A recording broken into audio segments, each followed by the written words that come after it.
now 7 o'clock. Welcome to the Finance Committee of January 28th, 2025. A couple of things before we start. This meeting is being taped for future broadcasts, and any public comments will be limited to a 3-minute limit per person. We'd also like to welcome Anthony Nelson to our committee. Glad to have you here with us. Thank you. And we will now do a roll call. John Doherty is excused. Teresa Manganelli, present. Mary Ann Galezzo. Present. Chris Diorio. Here. Brad Jackson. Here. Andy Levine. Here. Joe Levino. Here. Scott Neville. Here. Anthony Nelson. Here. Great. So our first and only matter today is the budget hearing. And Eric Slagle, the Town Manager, will take it away. Welcome, Eric. Thank you very much, Madam Chair and members of the Finance Committee. I appreciate the opportunity to be here to speak to you tonight about the FY26 budget. So I wanted to, the way we were going to kind of talk about this generally is I'll talk a little bit about the budget in general. I hope for those who were here last night, it won't be a lot of overlap. But since the bulk of you weren't, I'll talk a little bit about the budget in general, and then we'll go through some of the specific line items in the budget that have been laid out for tonight's agenda for the accountant's office and the treasurer's office. Stephanie Frontiera is here to talk about those two offices, and for the assessor's office, Karen Rasmus is here to talk about that office. And without further ado, let's talk about the FY26 budget. So obviously you have the FY26 budget in front of you. I wanted to talk first a little bit about the numbers in the budget. In FY25, our non-capital budget was $133,571,972. In FY26, our non-capital budget is $140,021,937. So the delta between FY25 and FY26 for non-capital line items is $6,449,965. $6,449,965 for a change of about 4.82%. That's, I think, crucial to keep in mind, because the main difference between the FY26 budget and the FY25 budget is we have a robust capital plan in FY26 that was not the case in FY25. So there is a significant increase in capital expenditures coming through this year. The first part of that additional capital expenditure is additional funding into capital stabilization. Right now, our capital stabilization, give me 1 second. Our capital stabilization right now is at about $13.7 million. Under this proposal, this proposed budget, we will be putting $3 million into capital stabilization this year instead of the one that has been the case over the last few years. And additionally, we've got regular capital expenditures. In FY25, the capital expenses were $2.427 million. In FY26, our capital expenditures will in the general fund in this budget are $11,047,555. So that's about a little over $8.6 million delta between last year and this year. That difference is going to come from non-general fund sources. So we're going to be funding the change in the capital plan from both free cash and from an excess in our overlay account, the assessor's overlay account. So those numbers at the end of the day show a difference between 25 and 26 of about $17 million. But again, I do want to make it very clear that the vast majority of that difference comes in the form of additional capital expenditures that are not coming from the general fund. So I would like to talk a little bit about kind of the major changes in the budget generally, and a little bit more specificity than the numbers can tell. With respect to general government, the vast majority of our general government budgets are level funded except for salary and wages that are affected by both COLAs and steps, and certain contractual services that are outside of the control of the town's offices. There are a couple of situations that don't fall into that category.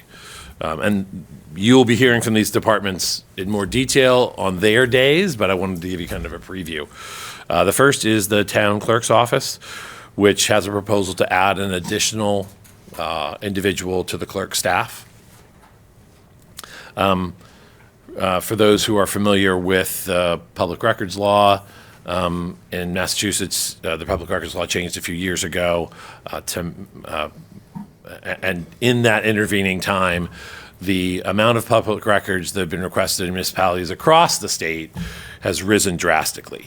As our clerk is the keeper of the records and the records officer for the entire town, those requests are funded through the clerk's office.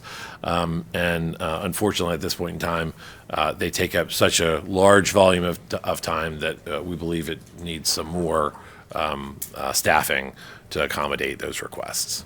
In addition, we are in our capital plan putting forth a proposal in the town manager's office to digitize records in town hall.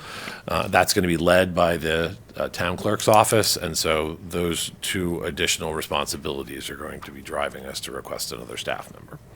The second general government department that's going to see an increase outside of those suggested before is IT. I think the FinCom is well aware that we have a very high-functioning but very lean IT department. As a result, there was an additional body in the budget for IT last year. That has worked out really well, and I think was highly needed. And this year, we're also putting in another additional tech for IT. The goal of that tech will be to have the primary responsibility for Munis. That frees up the other techs to handle the public safety buildings and the other functions that they were already on their plate before Munis came into the town. Most towns that have Munis have a dedicated FTE towards handling Munis, both the upgrades, and any kind of troubleshooting, and so that's something we're putting forward in the budget for IT. In public safety, the police and fire they don't have any staff increases, and the majority of their changes are found in collectively bargained contractual increases and in capital projects. One thing I wanted to take a step back and mention about a difference between the FY25 and the FY26 budget is non-union COLAs. This is just something to be aware of as you're looking at the budget. In FY25, when Lou was preparing the budget for presentation, he was still in negotiations with several unions, and so he did not set a management COLA at that time for collective bargaining reasons. He didn't want to put out a number and give the unions that were still in negotiation any kind of information that they wouldn't have had otherwise. That COLA was set later on in the budget process, but it didn't show up in the budget documents. So there is a difference in the management line items and non-union line items from FY25 to FY26 that includes both the FY25 COLA and the FY26 COLA. So if you've carefully looked at that budget, you'll note that some department heads look like they got to pay the exact same in FY24 as they did in FY25. That's actually not the case. We did give them a COLA. It just didn't show up in the documents that were there. So they may look like they got larger raises between 25 and 26 than they did in actuality. Kind of back to public safety, the major changes in the public safety departments come in the capital projects. So as I'm sure you'll discuss with the public safety departments when they're in front of you, the police department has capital projects to purchase 3 new cruisers, to replace the community policing trailer, and to fund taser replacement. So those are the major police capital projects. The fire department capital projects include a significant one, which is the $3.5 million for the North Wilmington substation. That's being funded from free cash, but also a couple of other large projects, including a $900,000 for a new pumper and funding to refurbish one of the existing engines that was it was a foam engine. And for folks who are aware of the PFAS issue across the state, one of the primary drivers, or one of the primary uses, municipal uses that creates PFAS is fire retardant foam. And so they'll be taking the foam engine offline and converting that into a water engine. And so that's part of their capital budget as well. Moving on, again, I'm going to try to get through these departments pretty quickly. The Department of Public Works is the third department that is going to have proposed FTE increases in FY26. The Public Works is looking for 2 new bodies. The first is an additional G2 custodian. The reason for that additional G2 custodian is to be able to appropriately service the increased square footage in both the new senior center and the town hall, because those buildings have more square footage than the buildings that they're replacing. It does call for an additional G2. So that we believe that's an appropriate. We have the appropriate increase. We're going to have these new buildings. We want to make sure that they're being maintained appropriately. The second one is a position that had once been in the budget and had dropped off many years ago, and that's the position of painter. So as I know, at least one member of the FinCom has pointed out to me, some of our buildings need some painting help. And so Dennis Kelly, the head of public buildings, agrees.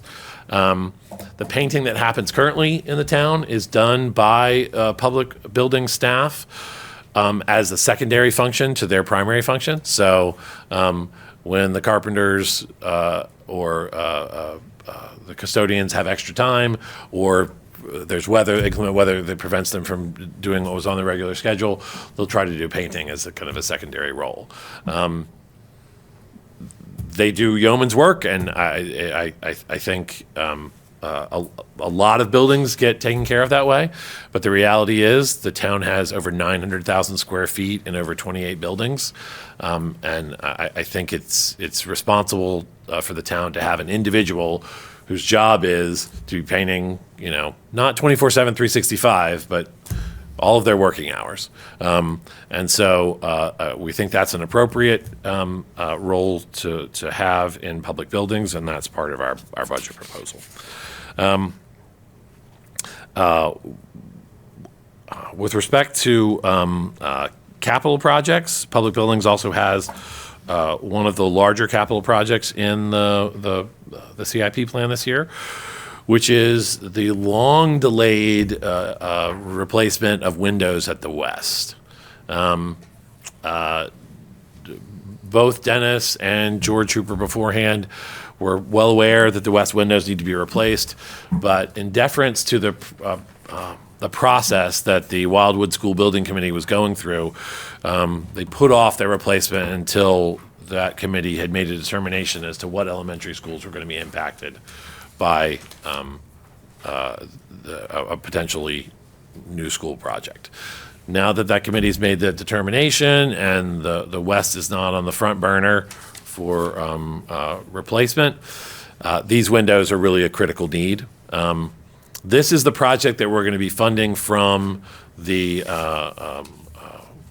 assessor's excess overlay. I know that a lot of people aren't familiar with what the overlay is, although I'm sure that members of the FinCom are.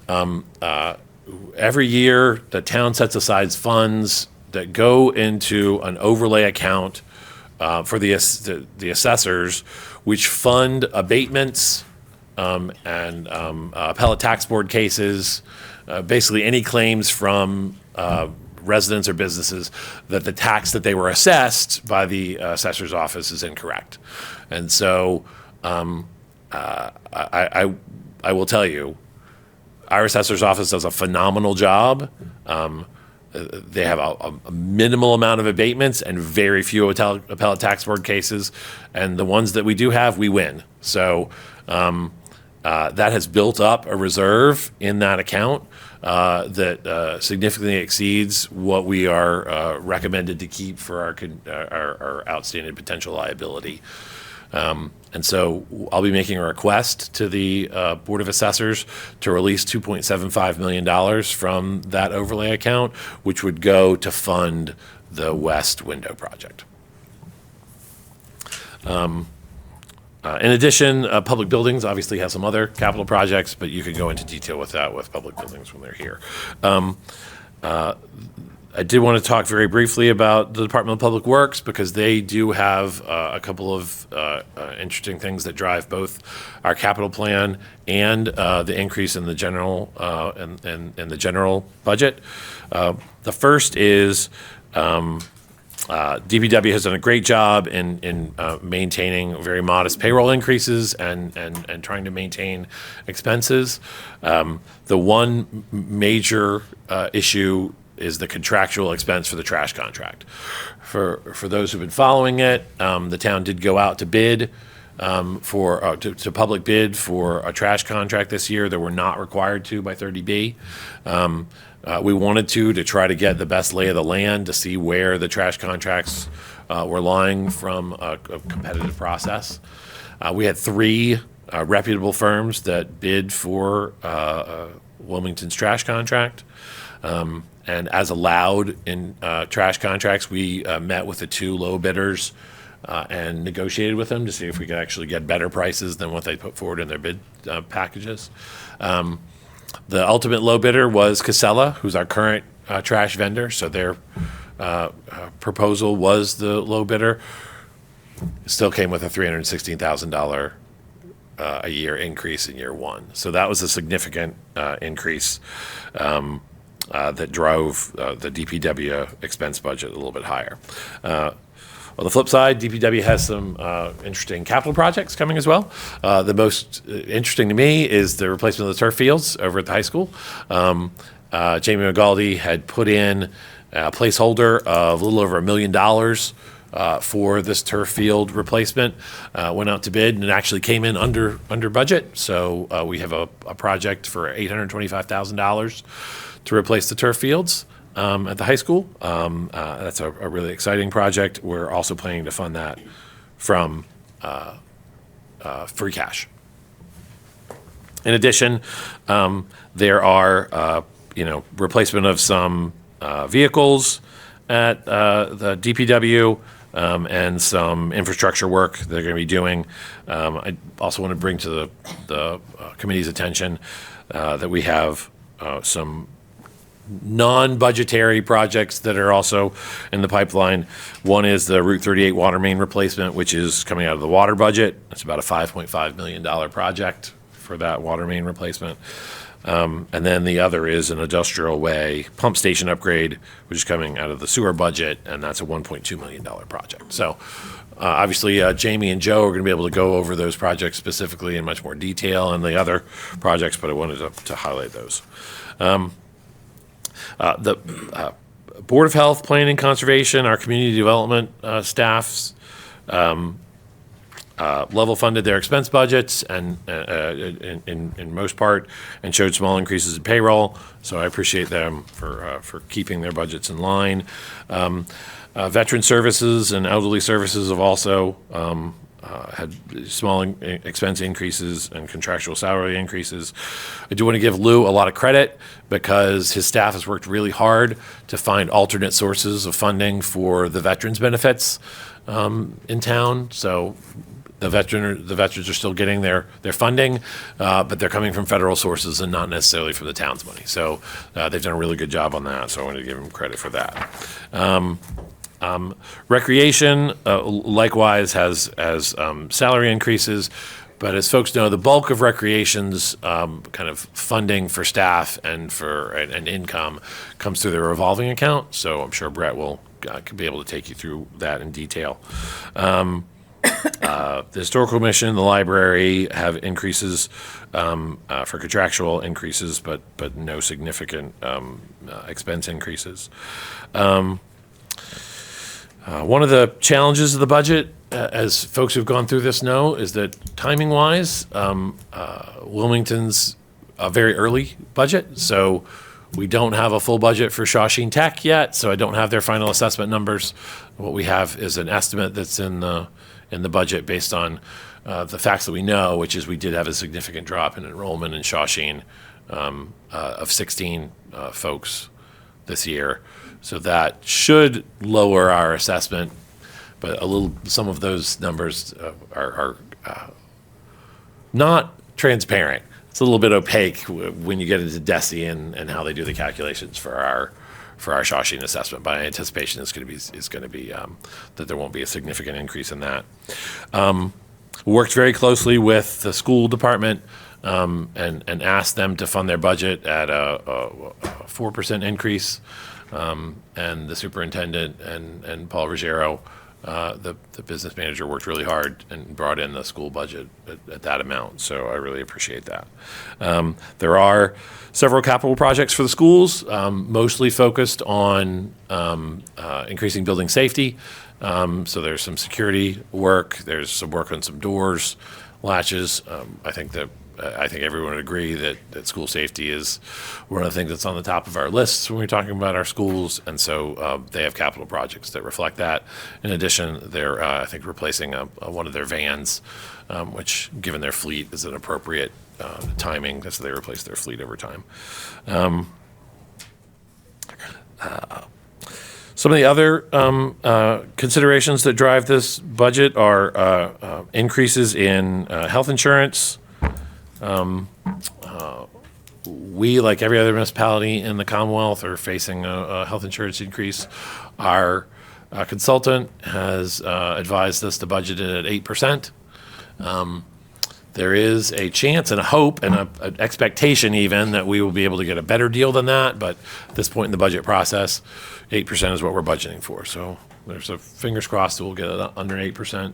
I was at the MMA conference over the weekend, and Maya, who is the health insurance provider for a number of municipalities across the state, was reporting to their members that the average increase was going to be about 14.8% for their members. But I think the lowest increase for their members was going to be 9.9%, and the highest was going to be 19.9%. So we stayed out of that numbers trap. It's one of the benefits of us being self-funded is that we don't have to carry high losses from other municipalities. It does impact us when we have high claims on our side, but right now we're in a trough where we're being benefited by that, so that's good. Our liability insurance went up. In part, that was because of a few large claims that are still on the books. I anticipate that next year those claims will have dropped off and we'll see some lower liability increases. But for this year, it's a 10% increase in liability insurance. And obviously, we have the increase in retirement. I think that's something that folks are kind of used to as we move towards paying off our pension liability. If it's okay with the commission, I'd like to move into a little bit more specific details, or no? Could we just see if there are any questions about the Absolutely. comments that you've made so far? For instance, I have a couple, if you don't mind me going first. Just real quickly, how long do you think it will take to digitize our records? What are you operating under? So the capital improvement plan has a 5-year project for digitization of records at $25,000 a year. Okay. To be honest, I've been in municipalities that have. I was in the building department in Lowell, and after 10 years, we were still digitizing records which we started when I started, and that was one department. So I think part of this is going to be how efficient we can be about the digitization, but quite frankly, I'm looking at this as probably a decade-long project to get things digitized. We're going to run it from the manager's office, so that it's very clear to all the departments that they're expected to kind of get in line and proceed helpfully with the digitization. But the clerk's office is going to be the primary driver, and we're going to start in the clerk's office to see how quickly we can move through that.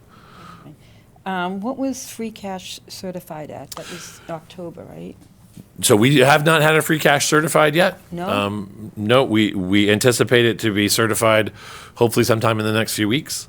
But we do have an estimate. Our free cash estimate is about $43 million. It's that free cash position which allowed us to do the robust free cash expenditures that you see in this budget. So, Okay. So the Munis Tech, which we talked about that, I think in the spring or over the summer.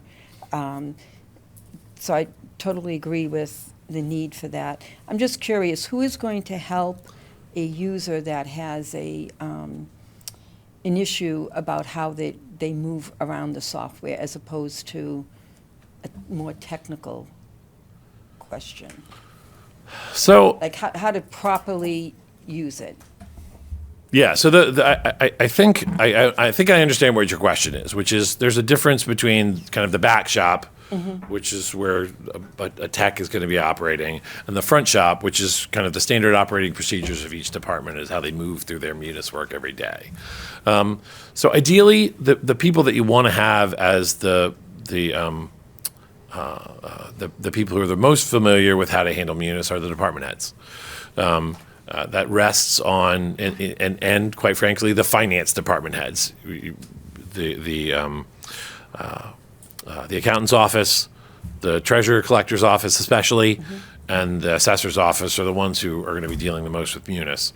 I will say this, one of the benefits of having Stephanie on board as the CFO is she's got a dozen years of experience with munis, and so I think our accounting functions are the kind of things that she's from soup to nuts aware of how to operate. With the other departments, it's going to be working to make sure that they have appropriate operating procedures so they understand how they're moving it through it day to day. I think a tech will help with that as well. I would expect that a Munis tech and the Munis technicians that I've worked with in the past have an operating understanding of both the back shop and the front shop for those departments, because they're often asked to troubleshoot both ends of the spectrum. Great, thank you. Does anybody else have any questions that? Go ahead, Chris. I'm curious why you're recommending the capital stabilization fund go from the standard 1 to 3. What's the extra $2 million for, especially on top of another $15 million in increased expenditures next year? Sure. So that's an excellent question. And part of that is to provide some flexibility for the administration, the select board, and the FinCom as we get towards the decision with respect to the pre-K through 5 school at the north. It has been asked many times. Marianne knows that we get asked all the time, are we going to use anything other than a debt exclusion to fund this project?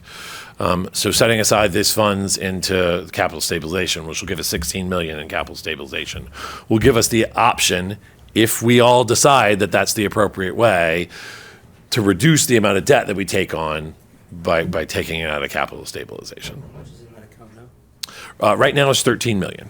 So we're going to put an extra 3 in this year, and that'll bring it up to $16 million. Sure. Anybody else? Okay, you can continue. The one other thing, and I realized I forgot to mention, and I can't believe I did, was in IT, we're also reducing our SoftWrite license. The cost was $58,000, and Stephanie and John O'Neill evaluated it, went through it, talked to SoftWrite, and got it reduced down to $20,000. So that's our first step in something that I heard loud and clear from the FinCom, which is we don't be paying for SoftWrite anymore. So in FY26, we've got $20,000 budgeted for SoftWrite, and as we talked about the potential for having legacy costs as we're continuing to make sure, but that $38,000 savings is one of the ways we're going to try to fund at least part of the Munis Tech. It's from the $38,000 in savings from the SoftWrite contract. Awesome.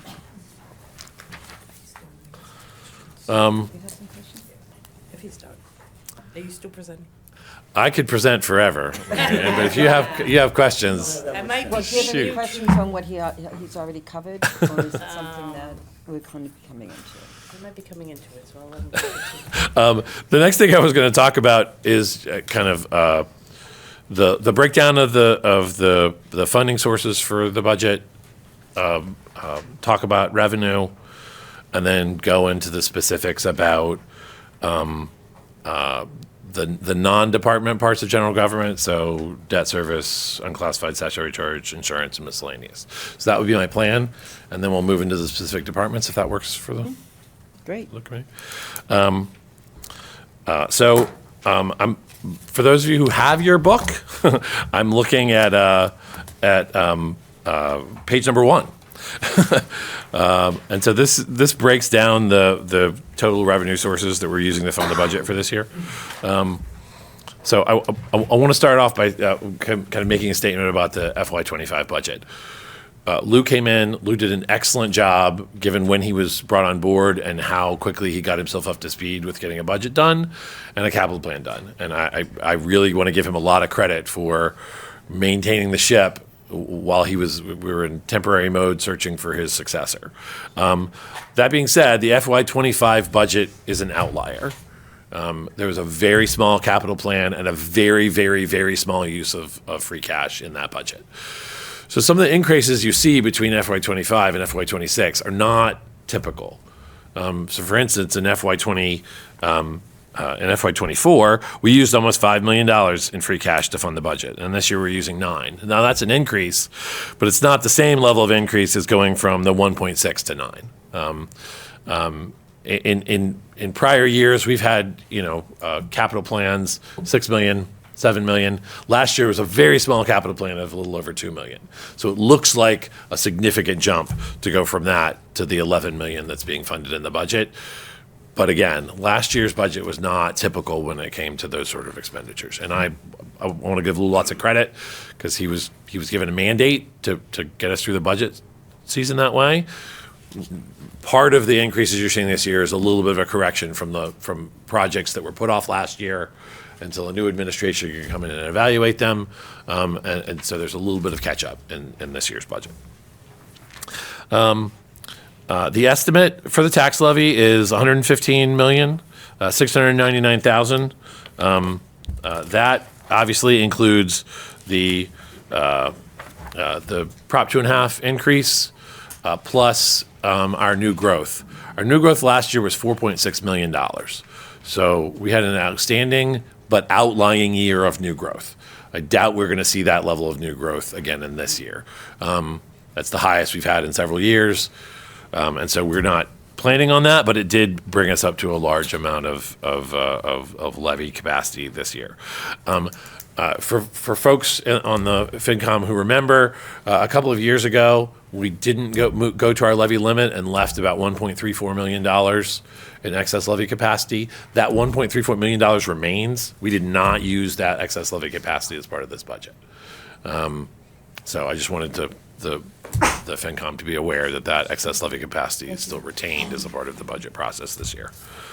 That calculation's on page 5, right? The levy limit calculation. Yes.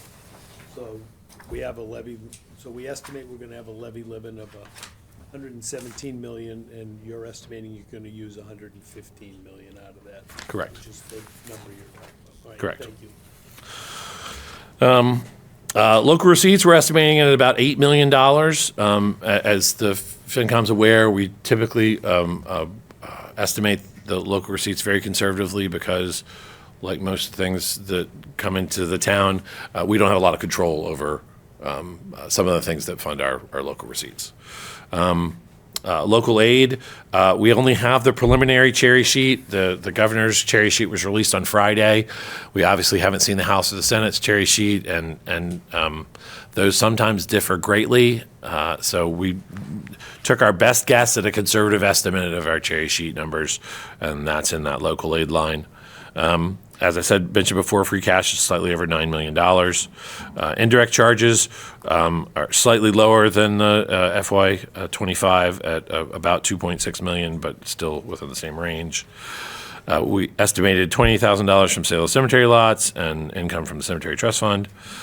We are not planning any capital stabilization funding for this year's budget. Obviously, we're trying to increase our capital stabilization account, so we're not going to use it to fund the budget. We want to make it robust for potential use in the future. And then the abatement surplus from the overlay is the last source of funding for this budget.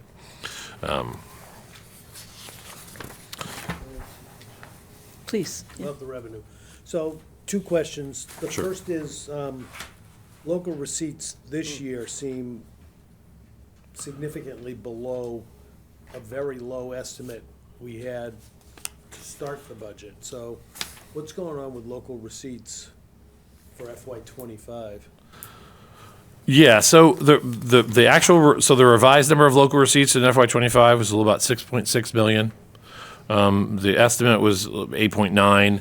Because of the large amount of new growth that we had last year, we can be very conservative in our local receipts estimate. Again, it's one of those ways that we try to make sure that we're not putting ourselves in a situation where we're looking to make up funds at the end of the year because we haven't collected the amount that we expected. My other question was, is there a different process for appropriating abatement surplus money? Or is that still done at town meeting through, just like you do through free cash or through That's a vote of the town meeting? That's a very good question. There is an additional process. I, as the town manager, have to make a request of the Board of Assessors to evaluate their excess and to request them to release it for appropriation. So we'll be making that request shortly to the Board of Assessors. They have a certain amount of time within which they have to respond. I've already discussed it with Karen, and so this is not coming as a surprise, this request. And we've already done the calculation, and we're aware, based on the outstanding potential liability that we have, that there is more than enough to cover this funding request. But that does have to happen prior to for us appropriating And then it gets it. appropriated At town meeting. by a vote of Correct. of town meeting. Okay, thank you. I've never done that before. And my understanding is the town did it once before back in the 90s, but hasn't done it since. So it's not something that happens a lot. She's in the room, so most towns don't have assessors as good as Karen. And so the ability to make sure that we don't have losing ATB cases, then we don't have a significant number of abatements, that all of our values are so well documented and supported that the corporations or industrial entities that often file those sort of abatements don't really have a leg to stand on, means that even we appropriated money in there to be safe, but we don't take the losses that other municipalities sometimes take from not having their values fully supported. So credit to Karen for this existing in the first place.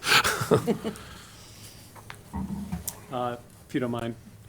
Question on specific thing in the local receipts. Yes. Is the investment income that, was 2.3 million, 3.6 million, and then the estimate for 2025 was very low, and now we're back up to 1.75 million. So what's that about? Yeah, all the general fund revenues that come in are invested mostly in money markets, and that interest accrues over the year. As anybody who's paid attention to like savings accounts or money market accounts knows, oftentimes that's a very, very low interest rate. Over the past couple of years, it has been an anomaly, say, for this century, in that those rates have gone up, and so we've had some high interest accruals. It also depends on the amount of time that those funds are in that account. So if we've got expenditures that are pushing up against our revenues, the money doesn't sit in the account for as long. So sometimes it's just a matter of when we get a bill for $5 million for something for town hall. If we got that a month later, we would have $5 million sitting earning interest in that account. Yeah. So it can really fluctuate, and so that's why you'll see some kind of drastic differences over the years. In 2025, we were just very conservative with our estimate. Yes, Right. very conservative. And that's again, I think that's wise. Yeah. So, but I think this year's estimate is realistic. So, if it's okay with FinCom, I'd like to talk real quick about debt.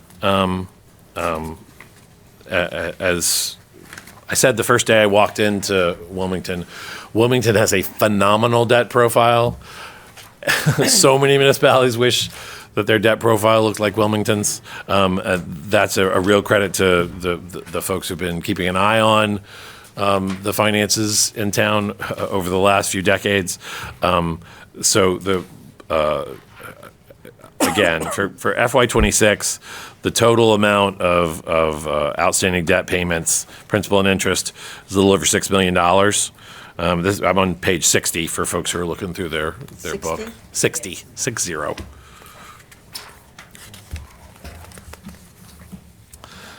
That includes the debt exclusion currently for Wilmington High School. That gets paid off again in 2037. That's about a little bit more than a third of the debt profile right now. On page 62, you'll see we have some small payments left for the next couple of years on the last fire pumper that we borrowed for. I do wish that we could get a pumper for the cost that we got that pumper for, but those are not reality anymore post-COVID. This also it has the debt that we took on for both the senior center and new town hall. And as promised, when those projects went forward, that debt was absorbed into the revenues, into the tax, the taxes without a tax increase. So our budget absorbed the cost for that debt. It's about slightly less than $2 million for the town hall, and a little over $800,000 for the senior center. This is just to kind of put a shout out to everyone. There's going to be an open house, or the grand opening of the senior center on Valentine's Day at 1:00. And so if you're available, I think everybody would love to have whoever's available to come out and see that beautiful building. Before I forget, is it possible for us to have the interest rate for each individual debt on the schedule? We have the beginning amount of principal, but we don't have the interest rate. Absolutely. I believe the high school was around 4%, but I don't know what the others are at. We can absolutely find that for you. Thank you.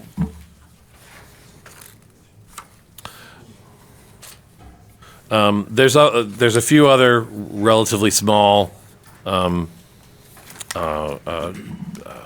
outstanding debts. There's several sewer and water debts that you'll see on the last few pages. Those obviously are coming from those enterprises. And then we have the Yentau Farm on page 69, which we will be paying off in 2031, but this year it's about $376,000.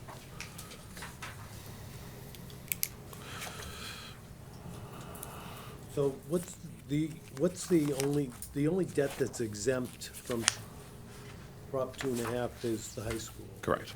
Everything else is being managed, not without a tax increase, but Within the levy, within our levy. yes. I think. Yeah, no, that's fair. To That's fair. correct that statement. No, Within the levy limit, not outside the levy. Correct. limit, which the high school is. Yeah. Not bad. So, yeah, that's, for most municipalities, this sort of debt profile is a dream. There's not a lot of debt going on in Wilmington, and I think that's a good thing. It allows us a lot of flexibility moving forward. We can talk a little bit about kind of the statutory charges. If you look at page 72. Actually, I apologize. Let's do unclassified first. That's page 70.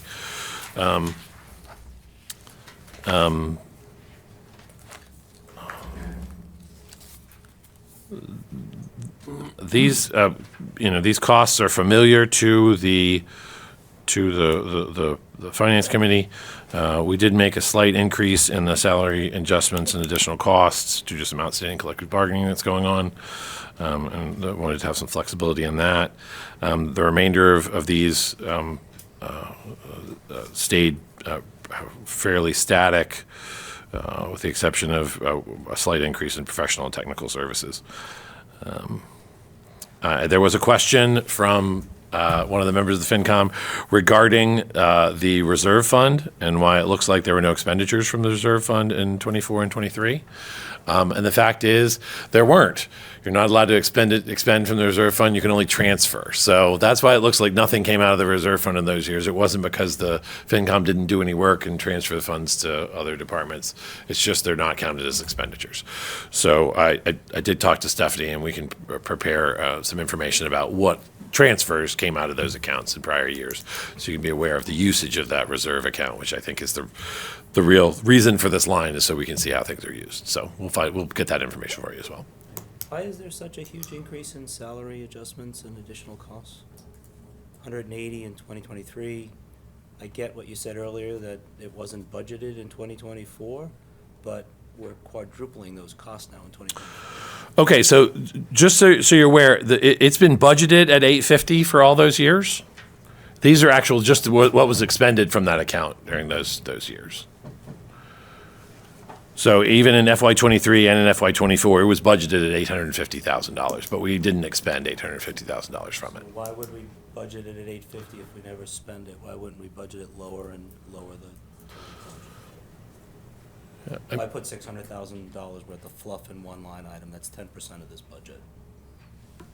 So the goal is to have the flexibility under salary and wages to handle the kind of the unexpected issues that come up, and to handle things like retro pay if that comes up for any collective bargaining circumstances. Is any of those things pending with the town right now? It just seems like a big amount of money to put in. If we haven't spent it in certainly the last 2 years, why would we budget so much? And why increase it in 2026 if we haven't come close to spending it in the last 3 years? Sure. And so I do think in prior years there were higher expenditures of this. We do have, like I said, several collective bargaining negotiations that unfortunately haven't even started yet, that for collective bargaining that agreements that end at the end of June. And so my preference is to be very conservative about that rather than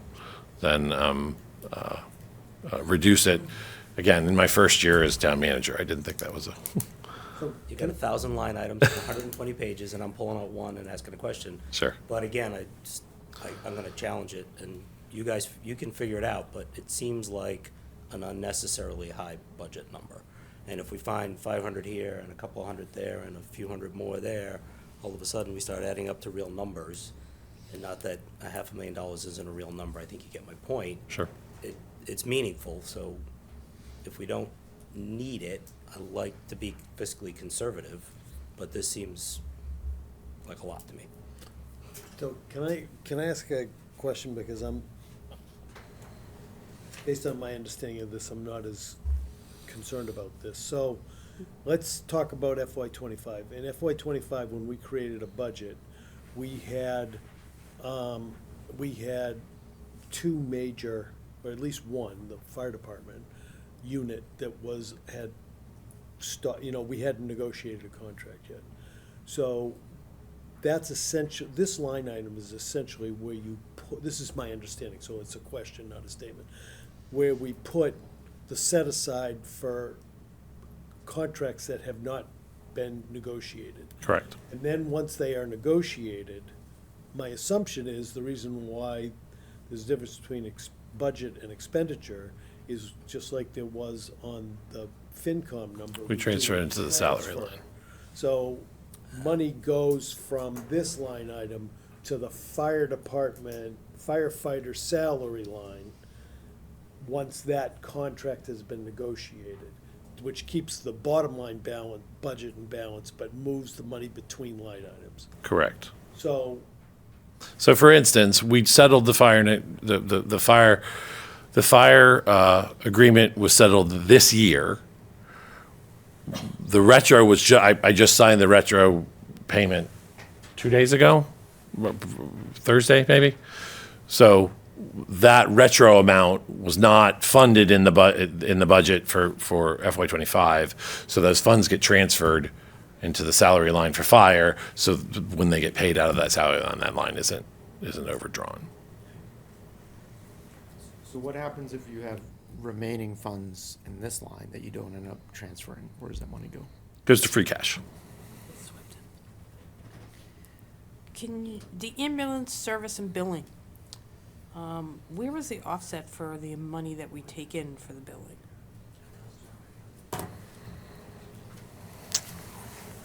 Do you know she's looking at ambulance services billing on page 70, but the income from ambulance services, do you know where that is? Okay. So, let's see.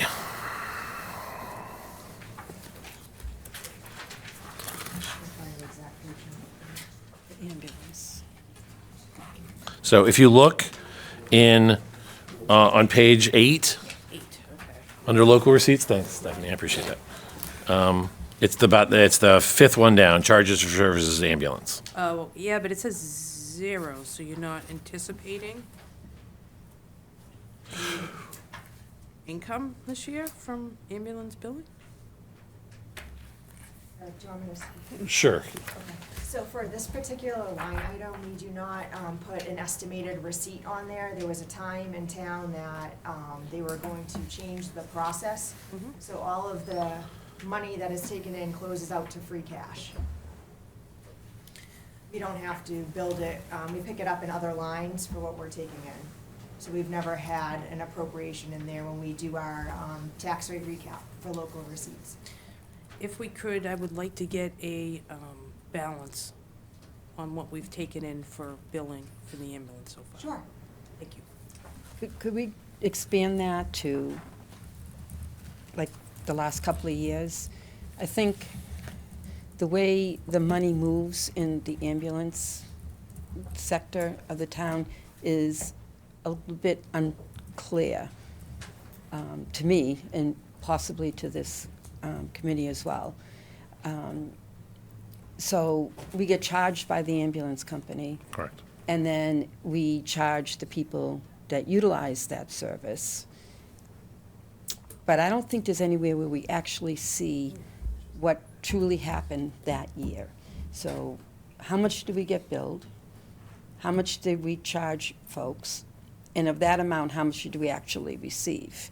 Because there may be times that you are not going to receive what you've Correct, there's charged. write-offs in the Right. ambulance business, Right. yes. So if we could have that for the last 3 years, that would be great. I think it would give us something to build on. Is it okay if we bring that in during fire's Yes, presentation? absolutely. Okay. Mhm. We'll work Thank on you. that. Thank you.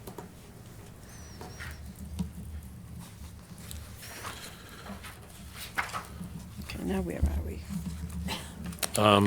So I was going to move over to insurance, which is on page 71.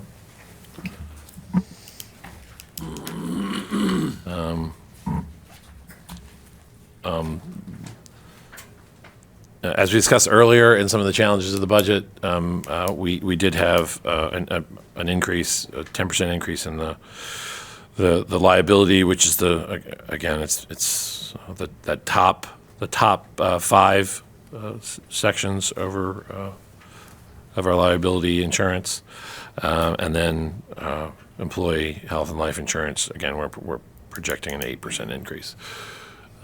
So those are unfortunately not a lot of control over those sorts of increases. So just wanted to point that out.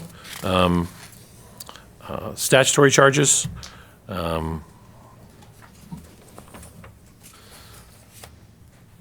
The kind of the majority of these statutory charges obviously come in on the cherry sheet. So we're doing our best as we can to estimate what those charges are going to be for FY26. The retirement contributions obviously is on this line the biggest driver, and so we get that obviously from Middlesex County Retirement and North Shore Agricultural and Technical School District. This is also an estimate of their charges. So as soon as we get final numbers, I'll if there are any drastic differences, obviously I'll let the committee know.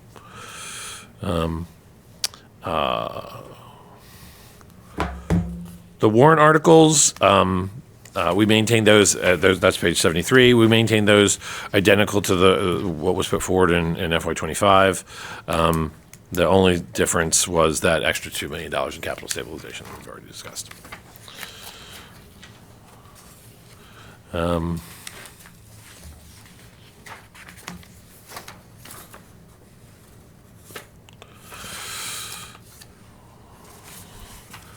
So now, if it's okay, we could talk kind of about the specific departments. Yeah. So, Town Manager Accessibility Projects, $250,000. What is that? So, What page you on? What page? 76. this is part of the capital plan.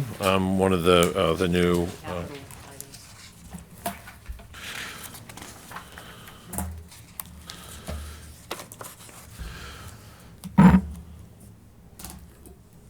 So that's an excellent question. As part of my work here and in other municipalities, it is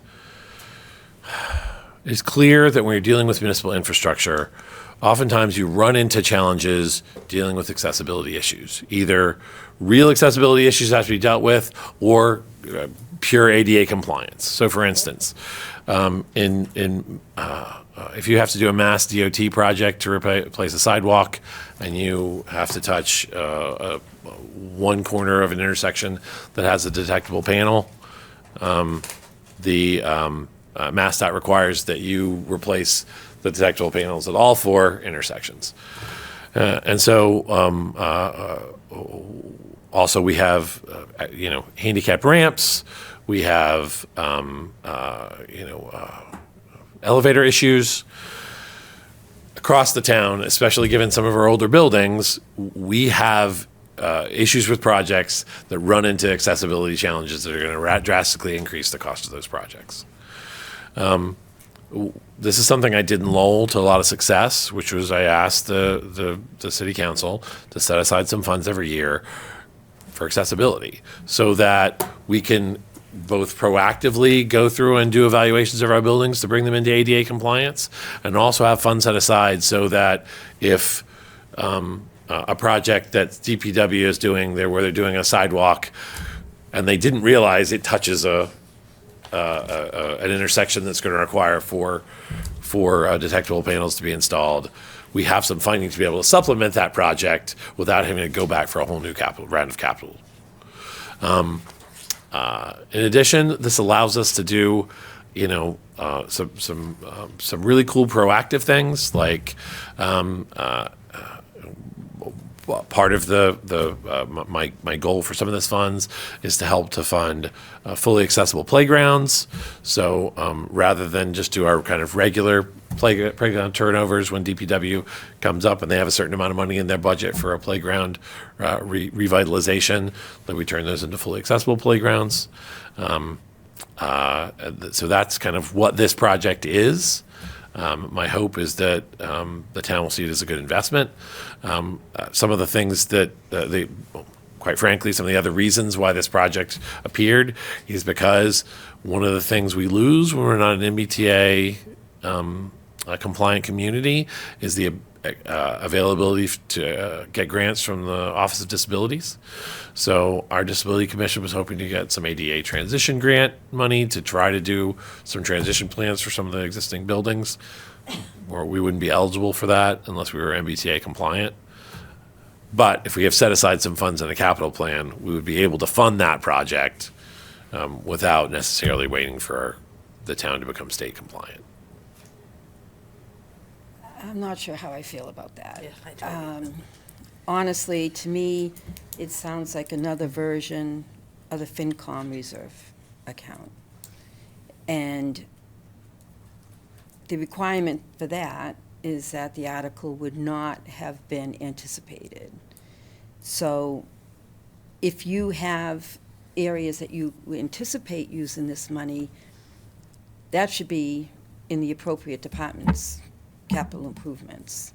If it's DPW or it's, wherever.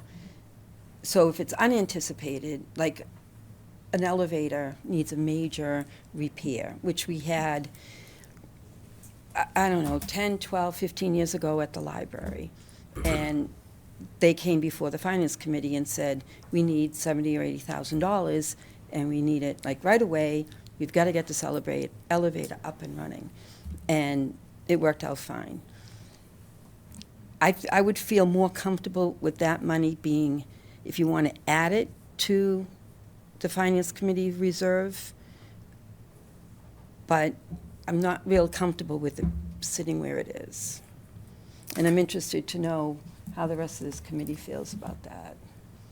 I mean, what I would love to know is whether we've quantified ADA risk that's currently floating out there, that maybe nobody was paying attention to it, maybe it was brought to our attention, it's, we need to fix this to get into compliance, versus bringing a new project in alignment with the ADA, which I could see falling in a different department's capital budget. I don't know. Part of the challenge with that is, absent an ADA plan, which we currently don't have a funding set aside to do, and we're not eligible for grant funding to perform, it's almost impossible to determine what our outstanding risk is. That's why you go through the ADA planning or transition planning process.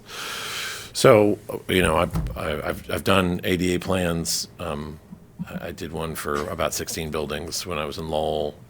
This was many years ago, but at that point in time, I think it was $125,000 to do the ADA plans fully, to make those buildings fully accessible. Obviously, very different buildings. That's not certainly not apples to apples. We have, again, 28 buildings and 900,000 square feet. And that doesn't include our open space, which also is required to be ADA accessible. So doing those plans is, I think, a very important part of what this funding would be for. But the idea would be that it's something that we take a crack at updating our accessibility. One of the things about the ADA, they say, is if you don't have a plan and you're found in violation of the ADA, you have to bring up all your buildings up to code immediately. If you do have a plan and you're compliant with your plan, you can do it over time. So right now, we don't have a plan. And so accessibility projects, if we got hit for not being accessible in some fashion, it could subject the town to kind of a large amount of capital improvements all at once. I've been working with the Disability Commission, and again, they had hoped to file for some Office on Disability grants to do those sort of plans, but given the vote on MBTA, we're not eligible for that grant. So is the plan to use the 250 to make the plan? Absolutely. Why then wouldn't it be in the public buildings budget? Why is it Yeah. a separate line item that's a new creation? Well, because the entity that was kind of, I was discussing this with wasn't the public buildings, it was the Disability Commission. And so having that come out of the Disability Commission, obviously, doesn't have a capital budget. They don't have staff to operate with to handle a capital budget or to do procurement or anything like that. They're all volunteers. So This says projects, not accessibility plan. So is it a plan and projects? Is it projects? Is it a plan? Is it appropriately named, and is it in the right place? I feel a little uncomfortable where it is and what it's called. sure, And yeah. it's So also budgeted for 4 or 5 years. Is Yes. that You- right? correct. Yeah. So Yeah. you're going out long-term with funding this for 250 each year. Correct. Could you get back to us on this? Because I think we're a little unclear on what your intention, Sure. we understand the need to have a plan, and it sounds like we should have a plan. What would that cost? If that would cost $250,000 this year, that's still reasonable, but I agree with Chris, I'd rather see it in DPW. If, after you do that plan, you're looking at the other future years that you have planned and budgeted $250,000, I would expect to hear that that is going to be earmarked towards specific pieces of the plan that need to be corrected, implemented, I whatever. don't think future years' budget would be based on the plan, not on speculation of what a plan might tell us. Right, that's what I was trying to say, Yeah, that, yeah. right, so we And, shouldn't have and then anything at in that future point, I years. would also suggest that they be in the public buildings budget, because that's where most of this is probably happening, elevators, ramps, et cetera. Sure. And in all likelihood, it's more than one plan. It's multiple plans. Right. Plans for buildings, plans for open space. Right, so I guess I'm seeing the plan as more like a budgeting tool, but it concerns a couple of different departments, DPW or public buildings. I don't see it being in the town manager's budget. It just doesn't seem to fit there. I don't think it's wrong or bad or anything, but it's not where I would go to look for it. If I wanted to see what's going on with that, I wouldn't even think about going to this budget, so. I agree, I mean, and then the 250 year over year over year. And to Chris's point, we don't know what, Could be $1 million in 2 years. Exactly. It could, who knows what the plan's gonna tell us, so. I Right. get the idea of a space holder, but Right. why Do you- not wait until we have more concrete information? Right, it sounds A like lot of this is like a hedges, so- process that needs to get started to protect the town. So, How has this not come up before? well, because he's Excellent bringing question. in a lot of experience a from lot of new ideas. other and- places that he's served in, and, you know, that's to our benefit. Oh, it's I mean, awesome. I've never Oh, it's heard great. of. Yeah, this. I think the Disability Commission has been thinking about it. I mean, I know that when I talked about it to them, that wasn't the first time that they've thought about it. I think the translation between them thinking about it and moving it to some place where we could actually get it funded and get started was kind of the missing link, which was trying to figure out how do we fund this. And the $250,000 over year is a way for us to say to an enforcing entity, this is how we're doing it. We have a plan to set aside money every year, and we're going to take whatever the plans are, and we're going to do $250,000 of work on the plan in year one, and we're going to do $250,000 of work on the plan in year two. And there, that's kind of, the way that we look at an enforcing entity and say, I wouldn't propose doing $1 million in year two and then doing $0 in year three. I'd rather say we're regularly working on these plans to try to get the town to 100% compliance. I would hope that that's not a super long-range goal. But I also think that there are significant challenges with the age we have with some of the buildings and some of the schools. And so the downside of having a plan is once you know about it, you have to take steps to do things towards it and not having a way to. I think we're all interested in getting a plan, finding out what it's gonna take. I just don't think we're sure it's in the right place and called the right thing. Sure. It's not a question of, do we agree with the expenditure? Right. But where it's Right. classified and what we're planning for future years, I think is an Right, unknown. right.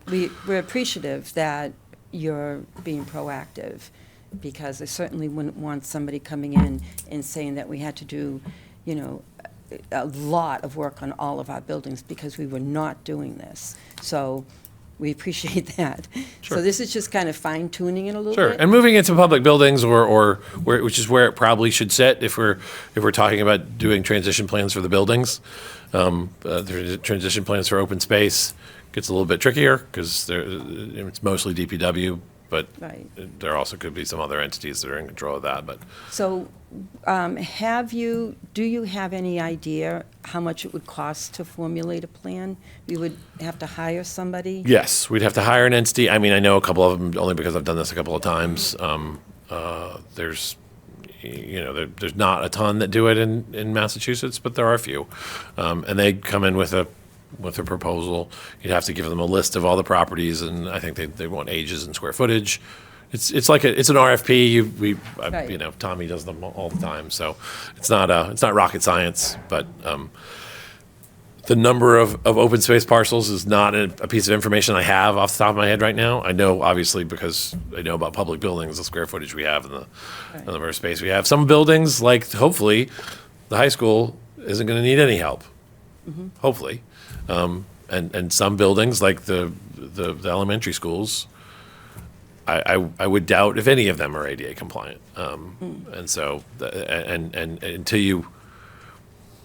until you scratch the surface, you're not really going to know what the kind of costs for those projects are, and that becomes challenging. Can we get retroactive credit for senior center? Let's just hope that those don't cost anything, right? I mean, we won't have to do anything about those. I mean, those are all, those should all be fine, knock on wood. Okay, so carriage house roof, I thought we already did that.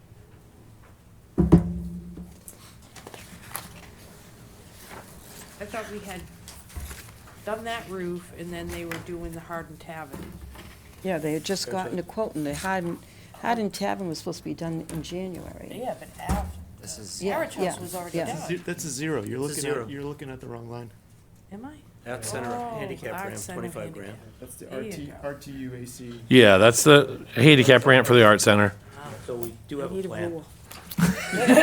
For at least that ramp, we do. Start the RTUAC. We're working on it already. Where was it? No, I was looking, it should be zero. On page 76, yeah. We're good. Oh, You know, if it's the line above it, that's 25 grand. We're redoing the roof, Mary Ann. We didn't like the way it looked the first time, so we're also gonna do it have again. lines on all these lines to help you. The less than, $250 is Yeah. a steal for a roof. Yeah, that would be great. I'm gonna have any trouble with that. Can I, what are, could be a very embarrassing question, but what are police mobiles? Police mobiles.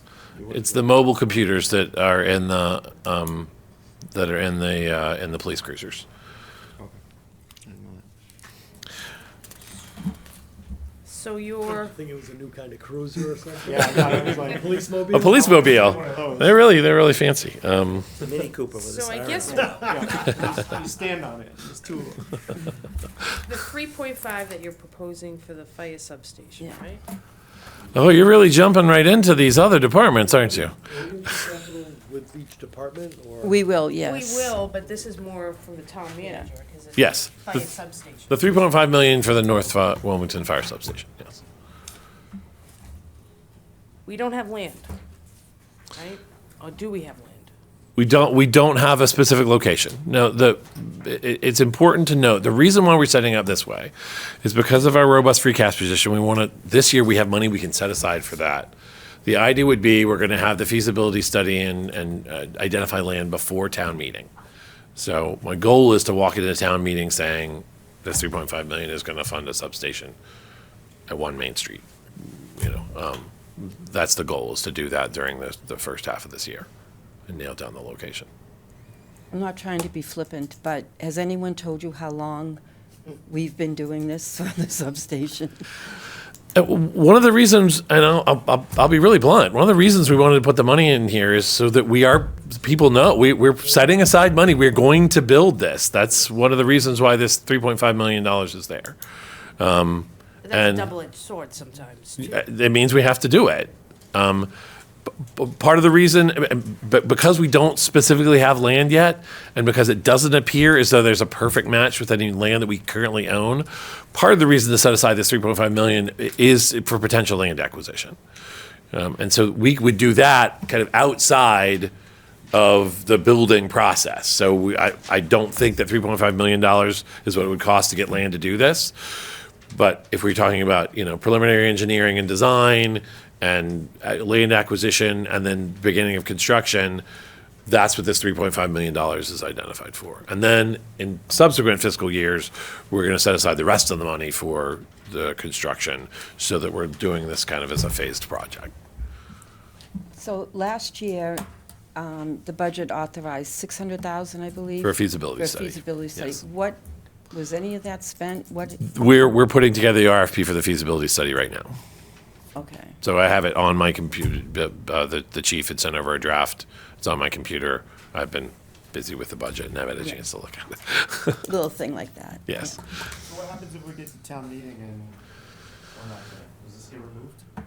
Well, so I guess my proposal would be to continue to fund it, even if we don't have a specific location. That way, if we get a location in August or September, we could still move forward with a proposal to go forward. And that we've set aside this money kind of in a specific account for this specific project. And then then we wouldn't have to worry about a larger expenditure in, say, FY '27. Because I do think there's a real appetite to get this project rolling, and so that's the goal, is to kind of use this tool to have everybody see that we're very serious about this project and to get it moving. Can I ask one last question? Of course. So if we don't use the 3.5, does this also go to free cash? As you can hear, I'm a little bit of on a free cash right now, because It actually is already free It's cash. coming from free cash. So it's coming from free cash. It will sit in a warrant article until and unless we dissolve that warrant article, and then it would be returned to free cash. So it could sit in that, it could So sit. it won't get swept at the end of the year? No, capital plan funds don't get automatically swept at the end of the year until you go and dissolve all the unused capital plan funding. Okay. Well, yeah, that would be an interesting situation if we get to the end of 2026 and we are nowhere near this and we have $3.5 million sitting in a warrant article. That would be something to talk about at that point. I sincerely hope and believe that will not be the case. Yeah. And that's my goal, is to step forward and move on that. Yeah. I have to tell you, I like the fact that you're being aggressive about this. I think this town has fiddled with this project for decades, and the people in North Wilmington have been more than patient, and I think this is a show of good faith.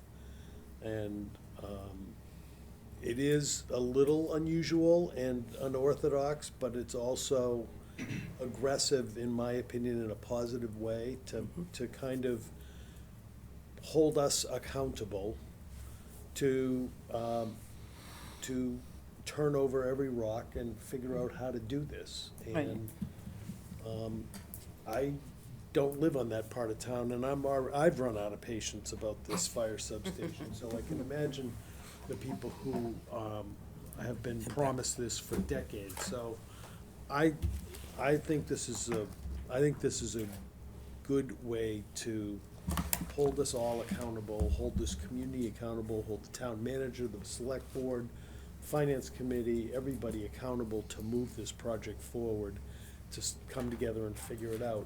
And at the same time, not impacting the capital reserve account, which some might have suggest is where we could get this money, but we're trying to hold on to that because we have an elementary school that we're trying to minimize the impact on the taxpayer in terms of an override. So I think this is, I think this is a clever and thoughtful way to approach this issue that's been, and I applaud you for taking it on in your first year. I will say that it was made very clear to me by several people that this is a real kind of splinter issue. People feel like it's stuck in, and there's not any movement. And one of the goals of this funding is to kind of get this moving, to say to my staff, to the fire chief, there's no excuses now. You've got feasibility money. We've got money set aside for land acquisition and construction. Let's go. So if I could just really quickly, I do want to take a real quick minute to talk about the other thing that I talked about last time, and I think this is a good segue to talk a little bit about a long-term building plan. It's one of the things I brought up in my message last night. It's something that I really want to kind of make the FinCom aware of as well. So there's obviously a range of interests that every municipality has to cover. One of the things when we sat down and thought about budgeting with the staff was there are some realities. The first is that we as a town are in the business of education. We will always have schools. We will always have the need to have a school system and fund school maintenance and school construction for as long as Wilmington exists. We also have municipal infrastructure that we need to maintain and upgrade and make sure that is around and can do the job going into, hopefully the second half of the 21st century. I do think that this can be accomplished while keeping an eye out on what our residents are concerned about, which is their tax bill. One of the things that I know that Mary Ann is acutely aware of, being a member of the Wilmington School Building Committee, is the concern about the cost of the debt exclusion that's being proposed to fund the proposed pre-K through 5 school at the north site. So we're having a lot of creative thinking about how we're going to deal with that. One of the reasons, as I mentioned before, to set aside extra money into the capital stabilization plan is so we have other resources to maybe ease the pain, ease the burden on the first year or first couple of years of the tax impact of that debt exclusion. But kind of more importantly, I believe there's a way to fund a second elementary school that will take the kids from the Butwell, the Shawsheen, and the West without a debt exclusion or an override. And the way that we do that is we take the funds that we're currently spending on our paying down our long-term pension exposure. And in 2036, when that long-term payments are done, we take the approximately $13 million or so that will be spent that year to fund the last year of our pension payment, and use those funds to fund the next school. And if we do that, we can absorb it, as Dr. Jackson mentioned, within the levy, without a debt exclusion or an override. And that would mean we will have 2 schools, two elementary schools one with a debt exclusion that would run from 2026 to 2056, so 30-year debt exclusion, and one with debt that would run from 2036 or so to 2066, but without a debt exclusion. Then when our middle school and our high school, hopefully around 2056 and 2066 respectively, need to be redone, we will have a debt exclusion that will be dropping off from an elementary school, and then funding in the levy for a second elementary school that can fund those two projects, the middle school, and that's where, if anybody was watching last night, that's where we got into the discussion of what we're all going to be doing in 2066. That was a sorry calculation. I think that it's feasible if we navigate it, if we go through the MSBA process. We've got a school that if we go through the process right now and are successful next September, that school will be finished up in like 29, 2030. If we get relatively shortly thereafter into the MSBA process, we will likely be looking for a school that needs funding in the mid-2030s. And we're going to have the ability to take the funding that's going into the pension and pay for a new school with that. What that means is we will do this one debt exclusion next September, hopefully, and then we won't have to worry about taking on additional debt for schools for 30 years, for additional debt exclusion for schools for 30 years. So we can use our free cash and exceptional bond rating to borrow and fund through in the levy without a debt exclusion with free cash other municipal infrastructure needs. So things like the fire substation, which we're starting this year, things like a DPW barn, which I hope to have a feasibility study in 2028 or 29. Things like potentially a renovation of the library in the early 2030s. So that's the plan for kind of long-term building. We have other buildings we have to worry about. We're going to have the public safety building, and that's going to, probably need some work sometime in the 2030s. We have, obviously the public buildings building, which is a vintage structure, and we'll have to make some decisions about that. But I think if we operate the way that we started to operate in this proposed budget, which is using our free cash position and leveraging that towards municipal infrastructure, and everybody buys into the plan for how we do the schools, we can accomplish it. I think it's doable. So that kind of that is the underpinning for why the substation looks the way it does this year, which is we have the free cash position to do it. I want to be aggressive and get out there and get the wheels moving on that so that we can get the substation built, so that we can, look at where we are to talk about the next municipal side projects as we go forward. So I appreciate you allowing me the leeway to talk a little bit about that. It is kind of one of the underlying things that's kind of underneath this budget and doesn't come out real clearly until you start talking about the fire substation and getting to those specifics. I commend you for thinking outside the box and getting a long-term plan together, something we've kind of lacked. Thank you.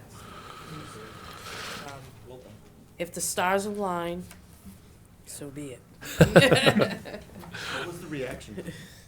What was the reaction to the discussion yesterday? With the Board of Selectmen? I think the reaction's been pretty positive.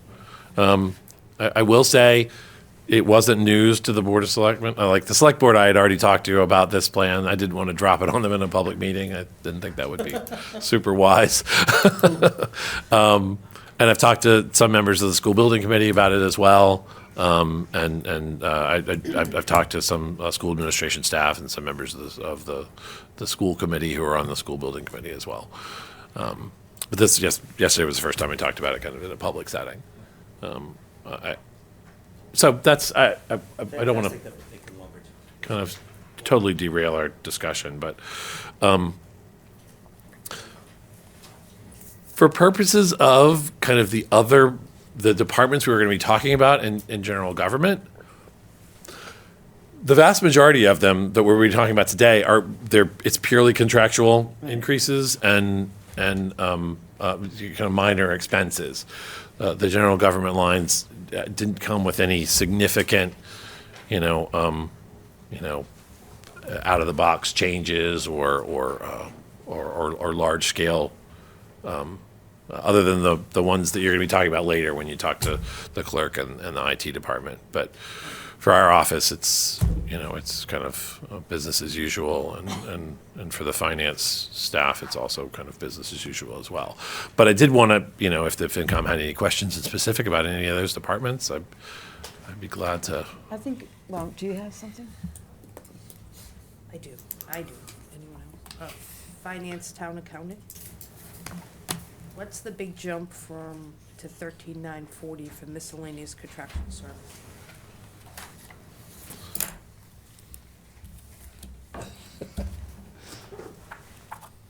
So we are due for our OPEB valuation study. Every other year, we have the full valuation, which is an increase of $12,000. You can see back in our expenditures in 2024 was the last time we had the full valuation. And we do that with Odyssey firm. Okay, thank you. You're welcome. Does anybody have any other go ahead, Scott. Just quick question about the legal expenses. Yes. So those contractual, so it's another 250,000 is what's budgeted for there. The Section 3A zoning, where we're non-compliant, do we expect legal expenses to increase because of that? Not outside of the budgeted amount. We have been, and I'll be blunt with the FinCom. I talked to Mark Rich, who's our lead counsel, about it. They're actually getting kind of less questions than they usually get. I'm having the staff run legal questions through me, and sometimes that allows me to answer the question without having to bill the town council about it. And it also, I think, is allowing us to refine our inquiries to town council in such a way that they are spending less time on Wilmington than they might otherwise. If they were getting more broad questions, we're narrowing it down. Either way, over the first half of this year, we're significantly under budget in our legal expenses. Knock on wood, we've settled a lot of our outstanding cases, so we don't have any significant outstanding litigation right now. So at this time, I think the 257, the level funding the budget for legal services, is justified.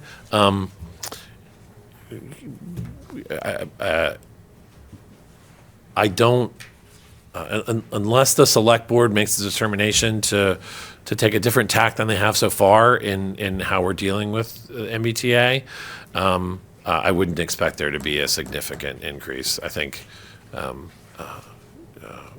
we'll be able to handle it within the existing budget. Thank you.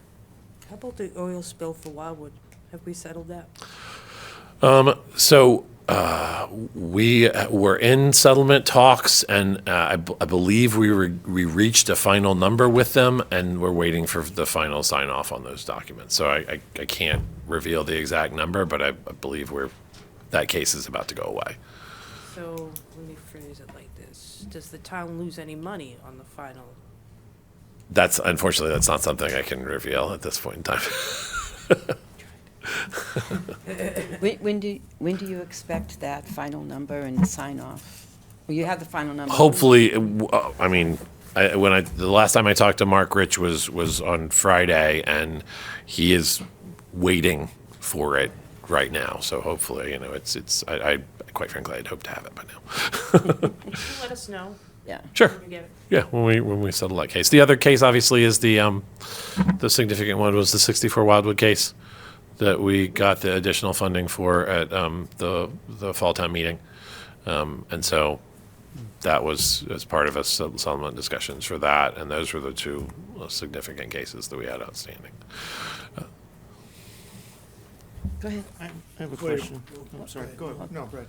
Well, since we're kind of just doing some general questions, have you had any specific conversations with the superintendent at Shawshene Tech about the fact that they have been accepted into the MSBA feasibility phase for a either potential new or renovated school and what timeline they're looking at, or can you give us any idea? Because that's a pretty big nut. Sure. So I have. Tony,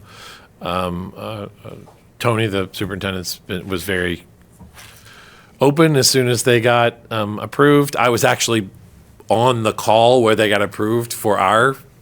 Wilmington was approved for a different phase of the same meeting, and theirs came first. So I found out as soon as they did that they had gotten approved for the next phase. They've been very open about, moving methodically through the process. I think they're aware of the fact that over the past few years, school projects for techs have been challenging. The one up in Haverhill went out for a vote and and did not succeed and lost by a pretty big margin when they tried to go for a vote. South Shore Vote Tech just passed last Saturday. Okay, yeah, I wasn't aware of that. The reality is we're at the unfortunate situation right now that Wilmington was a few years ago, which is we're in a feasibility stage. We have no idea what that's going to mean for our project. And so there's no numbers and no specific timeline. It's kind of the worst for us, there's nothing to know because they don't know anything. If they follow the same timeline as Wilmington, we got to accept it into feasibility 2.5 years ago, something like that. So that's kind of the time between where they are and where we are. Theirs is obviously a little bit more complicated because they've got 5 separate towns that they have to deal with, and we only have one. But I don't. Do you know what,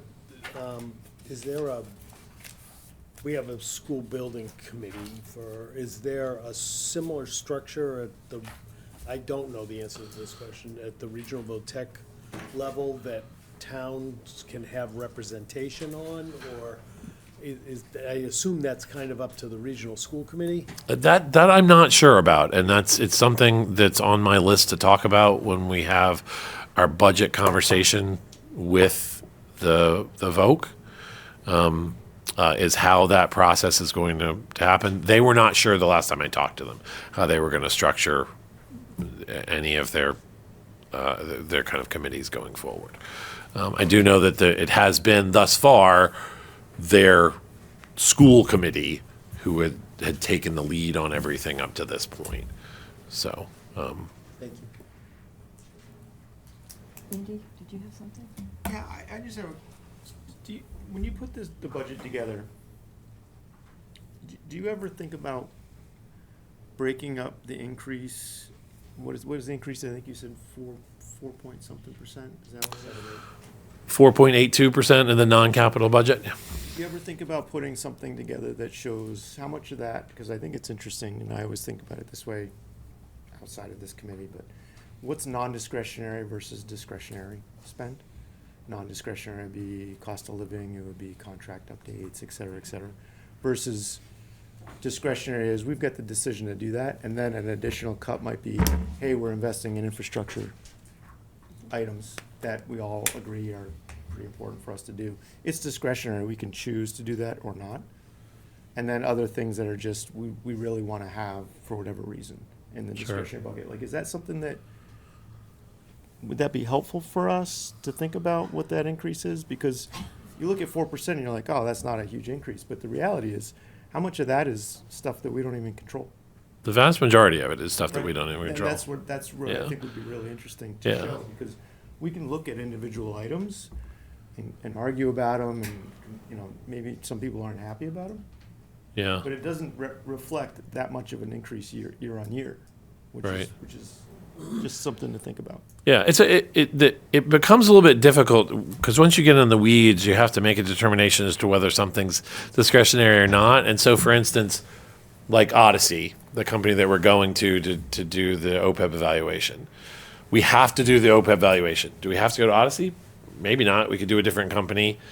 Would that change the number? So it's something we have to do. Like we have to do we're doing the 5-year The assessor's office is doing the 5-year reval. So we're required by law to do that. Are we required by law to do it in the way that we're doing it and spend the money that we're doing on it?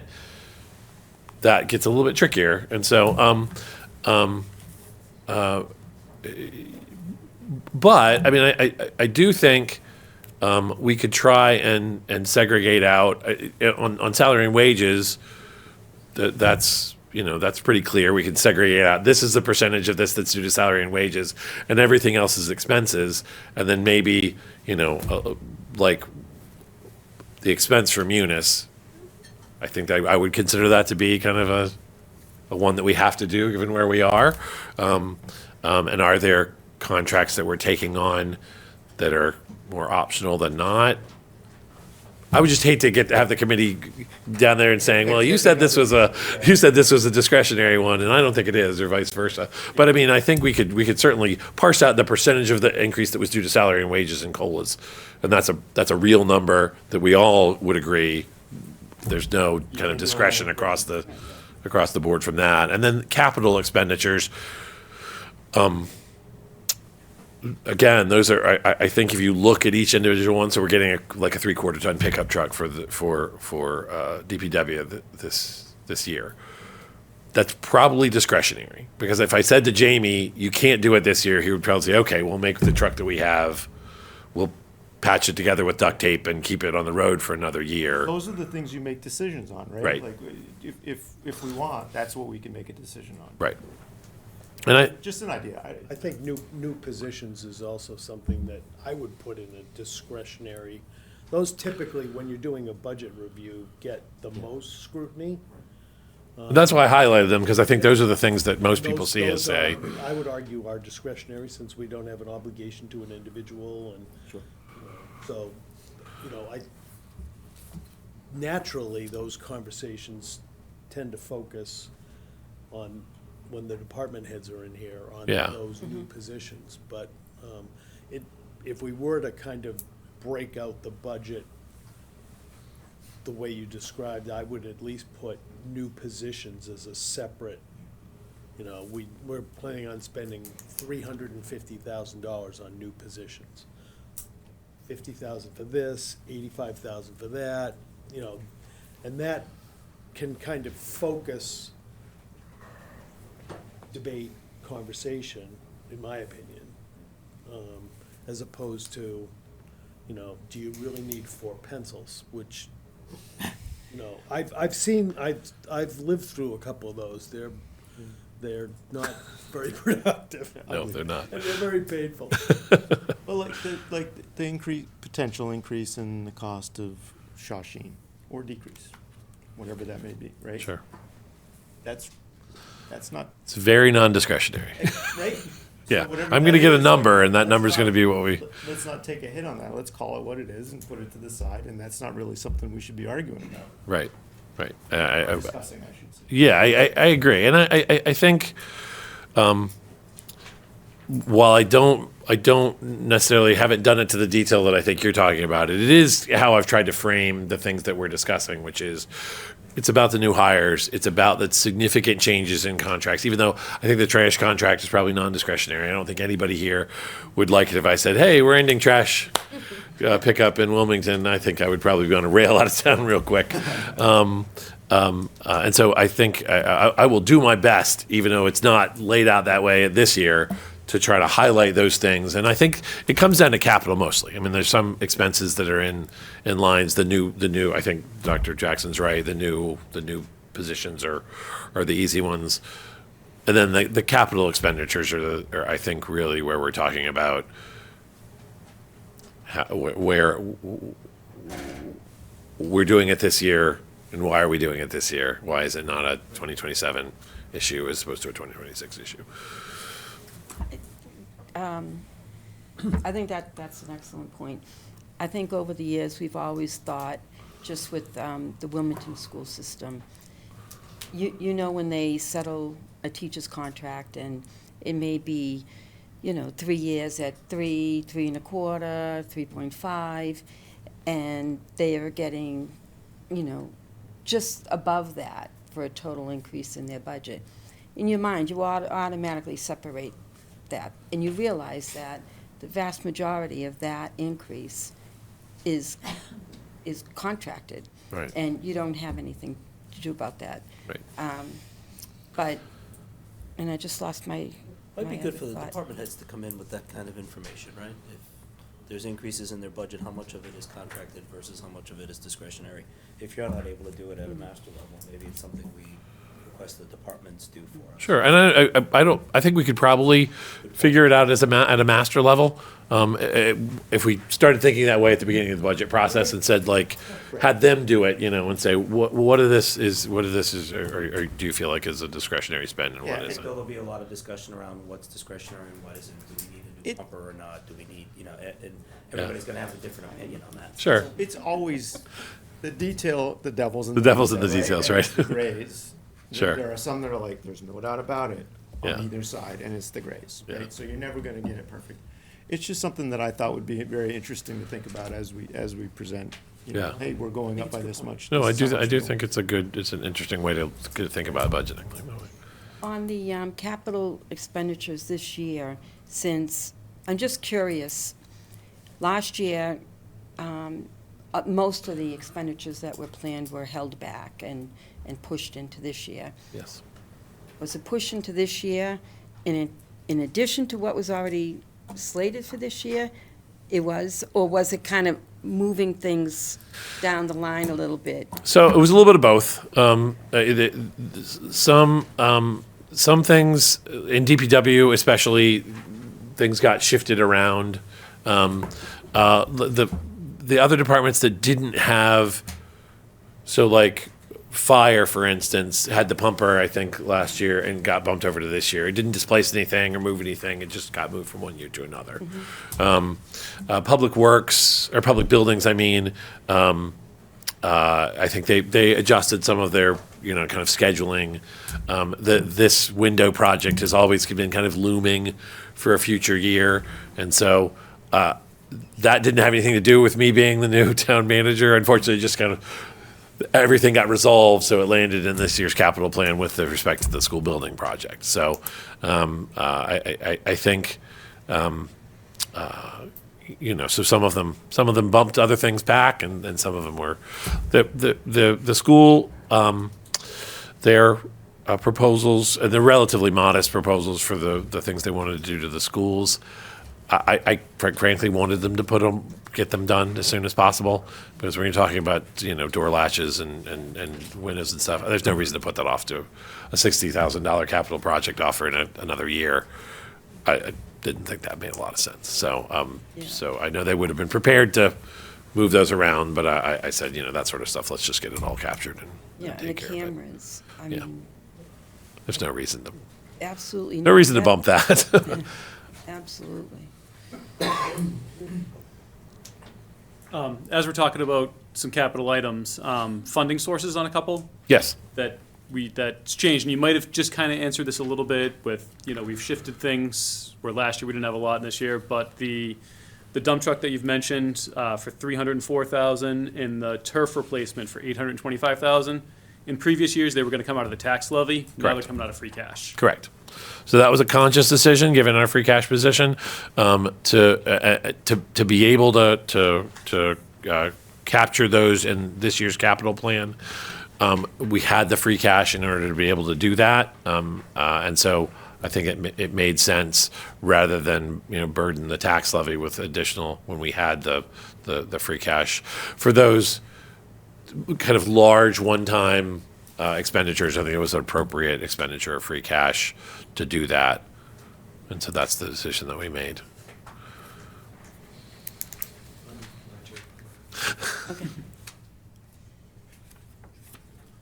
Do you want to leave it here for tonight, or?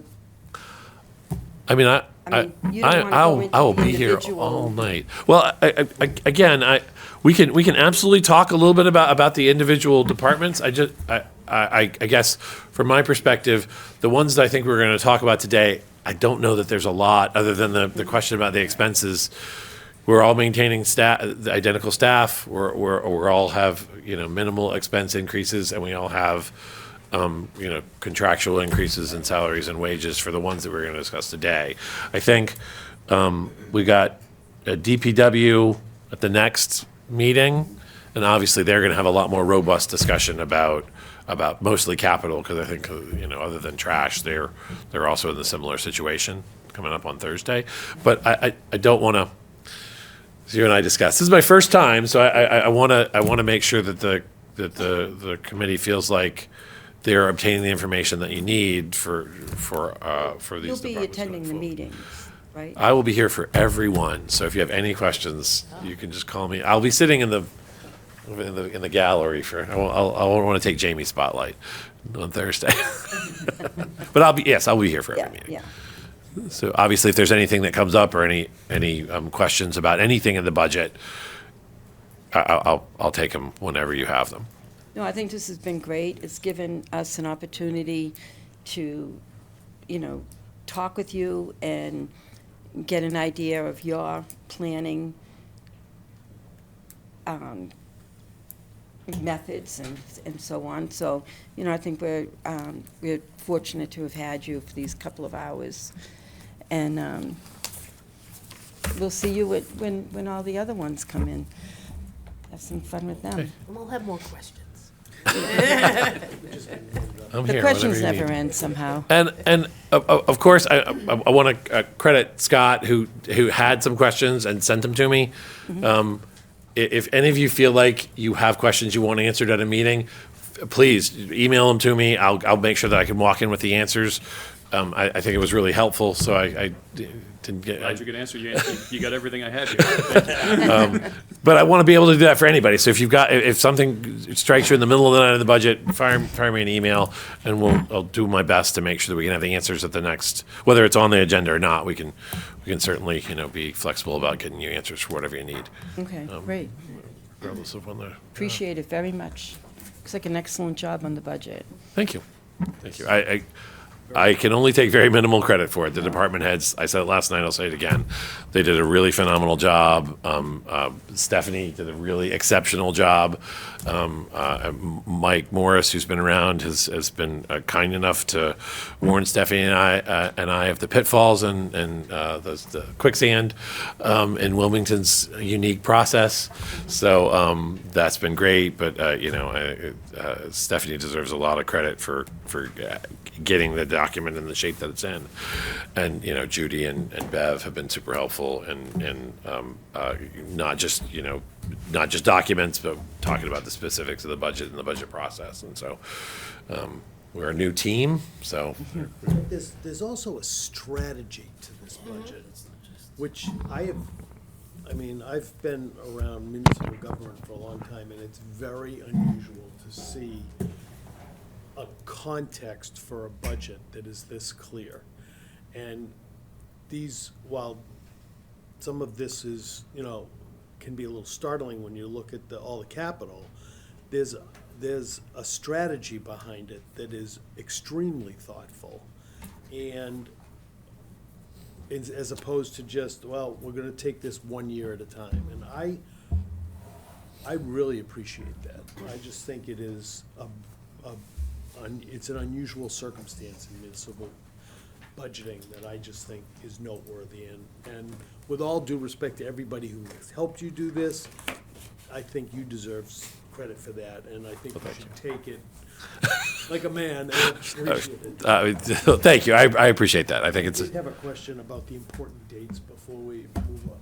I don't see the school department on here. That's in March. March 6th is when the school department, Washington Tech. and the Wilmington schools as well. It's gonna be the same day. Yeah, same day. We're gonna let them fight it out for any extra money we have. I think that would be fair. See, there goes the strategy. No, I thank you, Brad. I appreciate that. It is true that I do want to be very conscious about having a strategy, a long-term strategy especially for the capital expenditures of the town. And I think the town deserves that sort of attention to those things. And I think we're lucky enough that I think the facilities report provided kind of a great kind of foundation, but the town's lucky enough that the people who were here before left it in a financial position to be able to actually move on some of these items without having to take on extensive debt or compromise the town's bond rating or financial position. So I think we can do it. I really do. Great. Thank you very much. We'll see you Thursday night. Thank you all very much. I was about to say, I'll see Mary Ann tomorrow. So you may want to just hold on for 1 minute. Sure. All right, so we have some minutes for approval, November 20th. Motion to approve the minutes. I have a motion, do I have a second? Second. All those in favor? You can't vote. Okay. You weren't here. I was like, I'm Other than that, it was unanimous. Sorry. Okay, and if there are any public comments, I will repeat what I said at the beginning of the meeting. You will be held to a 3-minute limit.